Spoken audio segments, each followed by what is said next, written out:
Now, did you see what they just did? Do you recall back in May when U.S. Homeland Security Secretary Alejandro Mayorkas lied and said, our borders are not open. People who cross our border unlawfully and without a legal basis to remain will be properly processed and removed. Well, this past Wednesday, that same jabroni announced temporary legal status for an estimated 472,000 Venezuelans who had arrived in the country before July 31st. Yes, the same people who ignored his very stern warnings and came here illegally were given temporary legal status. Mayorkas has the ability to grant this due to a law from 1990 that empowers the Homeland Security Secretary to grant eligibility for work permits to people whose home countries, get this, are deemed unsafe due to civil strife. Now, for those of you who do not know why Venezuela will be considered in civil strife, allow me a few minutes here to school you on this. Did you know that Venezuela has the world's largest oil reserves? They have more than 300 billion barrels, which is 17.5% of the world's total. The country's entire economy depends on oil prices, so much so that oil represents 95% of export earnings and roughly 1/4 of Venezuela's gross domestic product. Venezuela's oil-dependent economy was among the most prosperous in Latin America in 2014, until sudden declines in the price of oil in 2014 from $100 per barrel to $50 per barrel, and early 2016, where they went down to $30 per barrel, destabilized the Venezuelan economy and undermined the government of President Nicolas Maduro. The mid-decade drop in prices generated an economic catastrophe in the country, throwing Venezuela into political turmoil. But here's the kicker, and where we might be seeing some similarities with Venezuela. As unrest brewed, President Maduro consolidated power through further political repression, censorship, and electoral manipulation. In 2018, he secured his re-election in a race widely condemned as unfair and undemocratic. Does that sound familiar to you?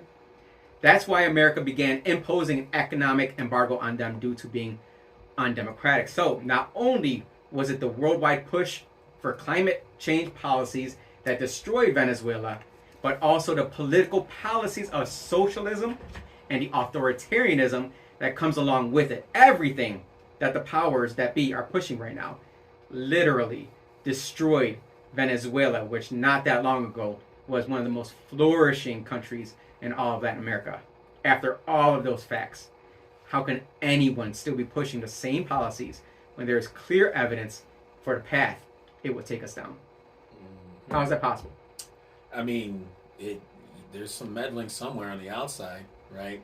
Venezuela was doing pretty well during Hugo Chavez's run, and after he died of cancer, now we have Venezuela. The Venezuela we have today is the Venezuela we have today, and I think he was looked at as a target by the United States government, right? And he was definitely against the Obama administration, right? And they looked at him as public enemy number one. He was against, you look at a lot of the policies that the left have today, they were trying to enforce it on Venezuela, and now we are reaping the benefits of that, that death by Venezuelans just coming in by the boatload. Yeah, traveling thousands of miles. To come to our border, to come here illegally. Right. I don't leave any, people who ask questions and try and, put things together are kind of called conspiracy theorists, but, I think this has kind of been a play by the far left a long time. Let's go ahead and destabilize another country, and then now let's take them in. Which I don't even know how, you wake up one day in Venezuela and say, you know what, I need to go to America. Let's go and walk thousands of miles to America and be free. It seems like there's a lot going on there. When you have no money, no food, mm-hmm. You bring in pretty much your entire family, you got your kids with you, and you're still able to walk or trek that 1,000 miles, more than 1,000 miles. Yeah. And we went over it on the podcast actually, last week, and it was an extreme amount of distance. It was pretty much like California to New York State. Mm-hmm. It's insane. Speaking of New York State, Hochul stated, and this is what I love. quote unquote. It was easier for the city and the state to manage in the early days. The scale now requires a full-on federal government approach, and they've been doing what they can, but I'll say it for the 10th time, we need more money. More money for what, though? Get this, and please listen to the hypocrisy of this statement. Read through the lines here. She states, helping them support themselves, helping them leave these shelters, because I believe they did not come all these thousands of miles to live in a shelter with hundreds, if not thousands of others. The governor pointed to jobs needing to be filled in farming, construction, nursing homes, hospitals, and more. Oh my God, can you believe a Democrat governor literally saying we need more money to help people get off of government housing and into jobs? The audacity for her to say that. Sounds pretty Republican to me.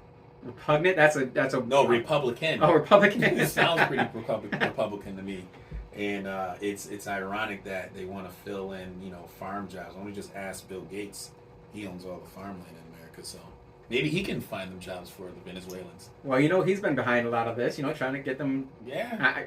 Where are they getting all the money to get these coyotes to get them up to the border? Just saying, Jose. There's a lot there. There's smoke. There's fire. Maybe there's something behind that, but.